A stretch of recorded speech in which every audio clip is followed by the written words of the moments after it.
I recently picked up Evolution Climate and ended up enjoying it even more than I thought I would. Not only is it beautiful, just look how stunning this is, and the artwork when you play it on the table is also very pretty. I particularly like the pictures that you have on your individual bag, as each player gets a bag of different prehistoric creatures, and they're just very pretty, so it looks very nice, and it's also a really good game. So basically what you're doing in Evolution Climate is you are creating and modifying different species with the hopes that the species you create and modify will thrive more in this world than your opponent's species. The main way you win and track this at the end of the game is who ate more food throughout the game, as each species eats food. And it's kind of like an idea that if you ate the most food, that you are likely the most thriving player. There's a couple other little things that go into the final score, like how many species you have alive at the end of the game, and things like that. But it's basically tracking how much you're thriving. Species have an opportunity to eat every turn based off of the climate and how much food is in the watering hole that you actually manipulate as players, and you get to keep as many species as you're able to adequately feed. If you can't feed them, your population shrinks as they starve. There's a couple different ways that you can manipulate the game to make your species stronger. One way on your turn that you can do this is you can grow your population so that you have more of a particular species. You can also make the body size of a particular species larger if you think that is going to help with it. One thing that helps with making a species larger is a carnivore, which each player can choose to make a carnivore if they want to, can only eat your herbivore if the carnivore is larger. So if you have a really large herbivore, that protects it. So you might want to grow the body size. And then the third thing you can do is give species traits. So there's lots of different traits that allow them to do different things. For example, one is hibernation, where you can go into a deep sleep and maybe you don't need as much food to survive. Another one is a long neck. So you have a long neck and you get to eat food immediately and more food than everyone else because you can reach up higher. There's also a trait where it's fat tissue, so you can overeat one turn, store that food, and use that food when there is a scarcity. The carnivore trait, where you can choose to play a carnivore, is also a trait you add on that makes you, from the default eating plants, to a carnivore that eats meat, which happens to be other players. So that's kind of a fun dynamic thing that's added into this game as well. In addition to traits that affect one particular species, there are some traits that actually work across your own species.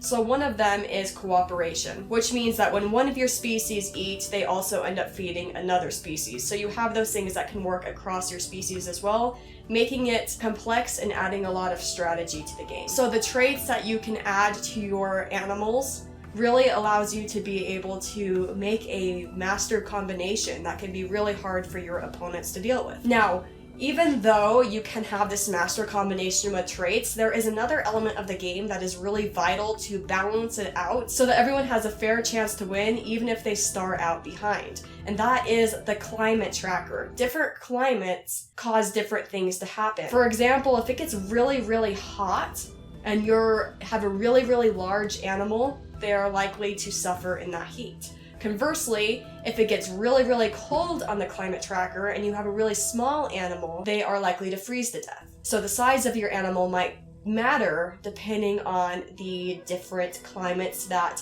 you can manipulate to happen. So if you have an opponent that manipulates the weather to go in a way that hurts your species, that is a really good way to balance out the game, especially when you have a really cool combination. The climate also manipulates how much food is available. So if you go into a tropical climate, more food is available. If you somehow go all the way to an ice age, there's hardly any food, if any at all, available to eat. So one game, I was doing really well with my traits, and my husband started an ice age, and everything died. So that was a way that he could use the climate to combat what I was doing, and he had to use some strategy to make the climate move, because he also had to fight against me and the other players to make it move in that direction. Ultimately, he was able to do it, and I lost that game. So the climate is always there to mess around with things too. There's a lot of positive elements to this game that I really enjoyed. I obviously already mentioned that I think it's beautiful, and for me that matters in board games. I like my board games to be pretty. It adds to the experience, and this one's very pretty. It's also really creative with all the different combinations you can make and with the different strategies you can do for a fairly simple game that's not that hard to learn. and not that hard to teach.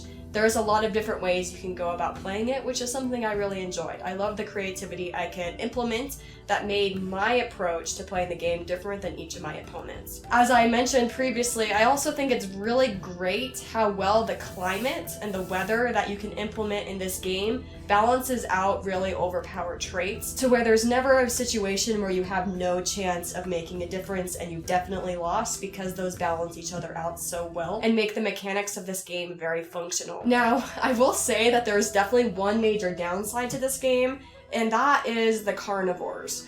The Carnivores are really easy to kill off. There's lots of different trait cards that make it almost impossible for carnivores to eat your herbivores, which means that to be able to build a carnivore that's functional, you need to come out and make it strong immediately, because a weak carnivore is going to die off really quickly. I think that they could have balanced that out a little bit better to where carnivores had a bigger chance. It kind of got to the point where I didn't even really make carnivores because I had seen how often my opponent's carnivores had died when the traits on my herbivores made it impossible for them to eat me. This happened with my sister, where her carnivore died. My husband tried to make a couple carnivores and they immediately died. My friend did as well, and I just ultimately didn't choose to do it because I realized that to do one, you'd have to take your entire turn and make a super strong one in hopes that it survived. So I feel like they could balance that out a little more, but if you do know how to play the game and you've played it a couple times, you would know how to play a good carnivore, but it's just not something that's as easy to pick up strategy-wise as the other elements of the game, so I think that could be balanced out a little bit more, especially for new players. Overall, I do highly recommend Evolution Climate. I wasn't sure what I'd think going into the game, but I ended up thinking it was pretty good. If you've already played this game, please let me know what you think in the comments. Have you played any other games under this Evolution one? This is the first one I've tried. Which one should I try if I liked this one? And hopefully I'll see you later. Have a great day.